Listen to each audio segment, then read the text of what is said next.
एक बार की बात है।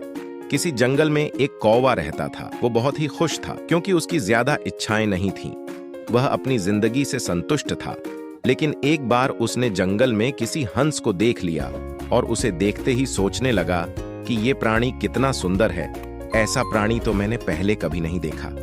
इतना साफ और सफेद। यह तो इस जंगल में औरों से बहुत सफेद और सुंदर है, इसलिए यह तो बहुत खुश रहता होगा। कौवा हंस के पास गया और पूछा, भाई तुम इतने सुंदर हो इसलिए तुम बहुत खुश होगे? इस पर हंस ने जवाब दिया, हाँ, मैं पहले बहुत खुश रहता था जब तक मैंने तोते को नहीं देखा था।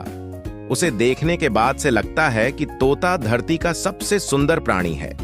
हम दोनों के शरीर का तो एक ही रंग है, लेकिन तोते के शरीर पर दो दो रंग है। उसके गले में लाल रंग का घेरा और वो सूर्ख हरे रंग का था। सच में वो बेहद खूबसूरत था।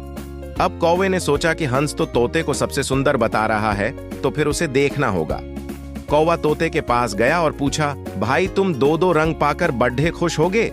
इस पर तोते ने कहा, हाँ, मैं तब तक खुश था जब तक मैंने मोर को नहीं देखा। मेरे पास तो दो ही रंग हैं, लेकिन मोर के शरीर पर तो कई तरह के रंग हैं। अब कौवे ने सोचा, सबसे ज्यादा खुश कौन है, यह तो मैं पता करके ही रहूंगा, इसलिए अब मोर से मिलना ही पड़ेगा।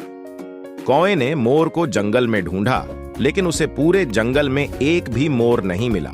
और मोर को ढूंढते ढूंढते वह चिड़ियाघर में पहुंच गया तो देखा मोर को देखने बहुत से लोग आए हुए हैं और उसके आसपास अच्छी खासी भीड़-भाड़ है। सब लोगों के जाने के बाद कौवे ने मोर से पूछा, भाई तुम दुनिया के सबसे सुंदर जीव हो और रंग बिरंगे हो। तुम्हारे साथ लोग फोटो खिंचवा रहे थे, तुम्हें तो बहुत अच्छा लगता होगा और तुम तो दुनिया के सबसे खुश जीव होंगे।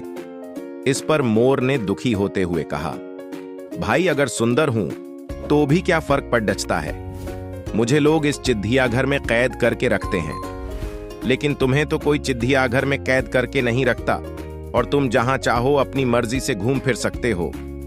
इसलिए दुनिया के सबसे संतुष्ट और खुश जीव तो तुम्हें होना चाहिए, क्योंकि तुम आजाद रहते हो। कौवा हैरान रह गया क्योंकि उसके जीवन की अहमियत कोई दूसरा बता गया। दोस्तों, ऐसा ही हम लोग भी करते हैं। हम अपनी खुशियों और गुणों की तुलना दूसरों से करते हैं, ऐसे लोगों से जिनका रहन सहन का माहौल हमसे बिल्कुल अलग होता है। हमारी जिंदगी में बहुत सारी ऐसी चीजें होती हैं जो केवल हमारे पास हैं, लेकिन हम उसकी अहमियत समझकर खुश नहीं होते। लेकिन दूसरों की छोटी खुशी भी हमें बड़ी लगती है, जबकि हम अपनी बड़ी खुशियों को इग्नोर कर देते हैं।